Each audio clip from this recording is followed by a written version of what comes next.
पूरे यूरोप के अंदर जो चल रहा है, फ्रांस में चल रहा है, ऑस्ट्रिया में चल रहा है, उसमें इजराइल की अब जाकर एंट्री होने वाली है बिल्कुल ऑफिशियल तौर पर। नेतन्याहू ने ट्वीट कर ऑस्ट्रिया के साथ में खड़े रहने की बात कही है। साथ ही उन्होंने कहा है कि जो सिविलाइज्ड यानी कि सभ्य लोग हैं हर जगह, उन सबको एकजुट होकर दोबारा से सर उठाते जा रहे इस्लामिक टेररिज्म के खिलाफ काम करना पड़ेगा। मगर ऑफिशियली इजराइल का इसमें शामिल होने के पीछे कारण है साइट ऑफ अटैक। जिस जगह पर अटैक हुआ है वहां पर ज्यूज का मंदिर है जिसको वो सिनोगॉग कहते हैं। तो देखिए, जान लेते हैं कि ये अटैक आखिर हुआ कहां पर है। तो ये वर्ल्ड मैप के अंदर हम देख सकते हैं, ऑस्ट्रिया के अंदर जिस जगह पर अटैक हुआ है उस जगह सिचुएशन है, उस सिचुएशन को जान लेते हैं। और यहां पर देखा जा सकता है कि ये जो जगह है यहां पर काफी भीड़ भाड़ रहती है और ये वो मंदिर है, सिनागॉग है, जहां पर जूस प्रार्थना करते हैं। इस प्रार्थना वाली जगह पर, इसी जगह पर, इसी गली के अंदर अटैक हुआ था। यहां पर अटैक करने के बाद में जो अटैकर थे वो 6 अलग अलग जगह अटैक किया था और यहीं से वो भाग निकले थे। मतलब धार्मिक स्थल के ऊपर एक प्रकार से यह अटैक किया गया है और उसके बाद में जो अटैकर्स हैं वो भीड़ के अंदर जाकर गुम हुए। साथ ही के अंदर उन्होंने 6 अलग अलग जगह जाकर इसी प्रकार की कार्रवाई करी, वहां पर गोलियां चलाई और लोगों के साथ में आतंकवादी घटना को अंजाम दिया। फ्रांस और ऑस्ट्रिया के अंदर जिस प्रकार की घटना हुई है उसके ऊपर देखा जा सकता है कि अच्छाई का जो बदला है किस प्रकार से शरणार्थी बाहर से आए हुए इमिग्रेंट्स दे रहे हैं। 2018 के आसपास बहुत सारे शरणार्थी यूरोप के कई सारे देशों के अंदर आए थे। वियना के अंदर भी वो काफी सारे आए थे और उनका बहुत अच्छे तहे दिल से स्वागत किया गया था। तो जिन लोगों ने दिल खोलकर इन शरणार्थियों का स्वागत किया था, अपने रिसोर्सेज इनके लिए लगा दिए गए थे, उनको ऐसी जगह सिटीजनशिप देने की कोशिश की गई थी जहां पर अन्य देशों से अन्य लोग आ नहीं पाते, फिर भी इस प्रकार से उन्होंने सिला दिया। 2018 के अंदर ओपन हार्ट्स यानी खुले दिल से इन सब का स्वागत हो रहा था, इसी जगह स्वागत हो रहा था। और अब देखिए 2020 आ गया है और जो रेफ्यूजीज और इमिग्रेंट्स आए थे उनके लिए अलग से स्कूल्स भी खोले गए थे।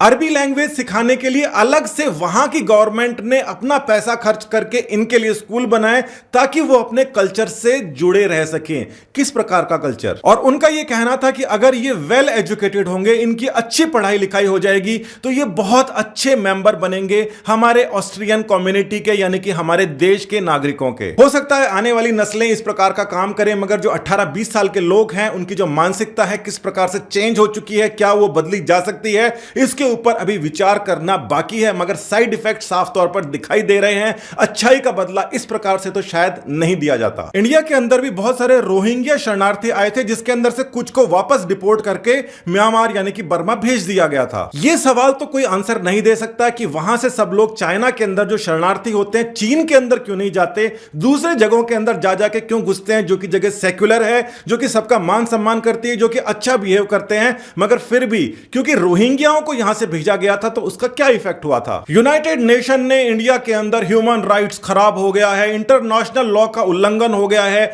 जिनेवा के अंदर इस प्रकार की बातें कही थी। यूनाइटेड नेशन नाम मात्र रह गया है। वहां पर जो भी गतिविधियां हो रही है चीन द्वारा नियंत्रित हो रही हैं। चीन उसका मेंबर है, चीन रेफ्यूजीज नहीं लेता।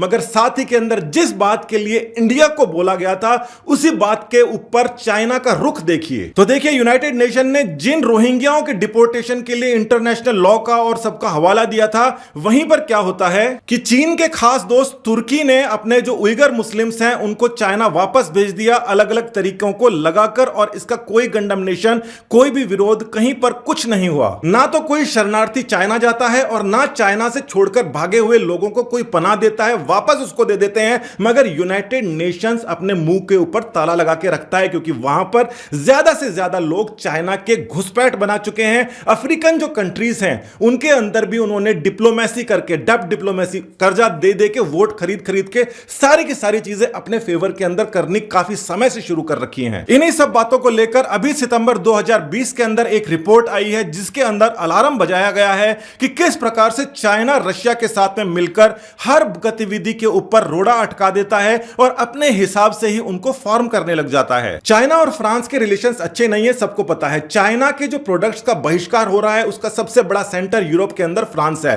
तो फ्रांस ने चाइना के गुड्स का बहिष्कार करवाया और चाइना ने अपने तुर्की और अन्य दोस्तों के साथ में मिल मिला के फ्रांस के गुड्स का बहिष्कार करवाना शुरू कर दिया। यह जो एग्जीक्यूटिव रिपोर्ट अभी पिछले ही महीने प्रकाशित हुई है, इसी के अंदर आगे यह भी लिखा गया है कि चाइना रशिया का जो टैक्टिकल अलाइनमेंट है उसी की वजह से बार बार ये दोनों देश वीटो लगा देते हैं। और हाल ही के अंदर जो फ्रेंच नेशनल सूडान जाकर और चीजों के ऊपर नजर रखना चाह रहा था, सीरिया भी उसके अंदर आता है, उसके ऊपर भी इन्होंने ही रोक लगा दी थी। वैसे केवल चाइना में ही नहीं, रशिया के अंदर भी ये शरणार्थी नहीं जाते, और जो जाते भी हैं तो रशिया किस प्रकार से डील करता है इसकी हजारों रिपोर्ट्स भरी हुई है। और जो लोग इस प्रकार का सख्त रवैया नहीं अपना पाते उनका हाल ऑस्ट्रिया की तरह से होता है, जो कि इस समय सबको पता है। इजराइल के अंदर एक कानून है जिसको कहते हैं लॉ ऑफ रिटर्न, 1950 के अंदर ही बन गया था। यह कानून कहता है कि दुनिया में कहीं पर भी कोई भी जू है वो इजराइल कभी भी आने का हकदार है, यानी कि एक प्रकार से वो वहां का नागरिक है। और हाल ही के अंदर जो वियना में अटैक हुआ है वो बिल्कुल जू के मंदिर यानी कि सिनागोग के ऊपर ही हुआ है, और इसी वजह से इजराइल ऑफिशियली इस मामले के अंदर आ चुका है, क्योंकि जू के जहां पर भी हितों की रक्षा की बात होगी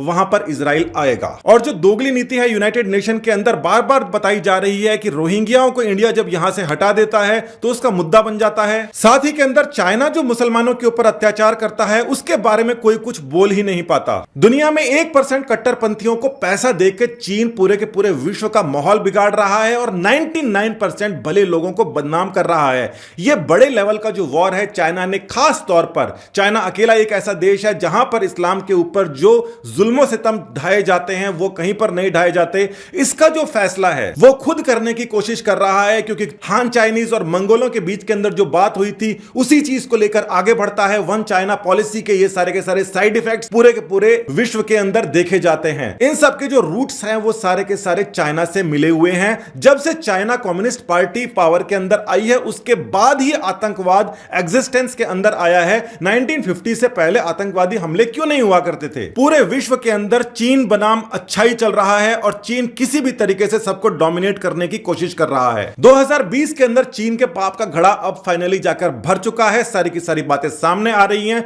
कभी कोरोना फैलाते हैं, कभी कट्टरपंथियों को पैसा देते हैं, कभी खुद ही के देश के अंदर खुद ही के नागरिकों के ऊपर जुल्म करते हैं और नाम दूसरों का लगाते हैं। जवाब तो इसको जरूर मिलेगा और उसके अंदर भारत जरूर आगे रहेगा। बहुत बहुत धन्यवाद। नमस्कार। जय हिंद।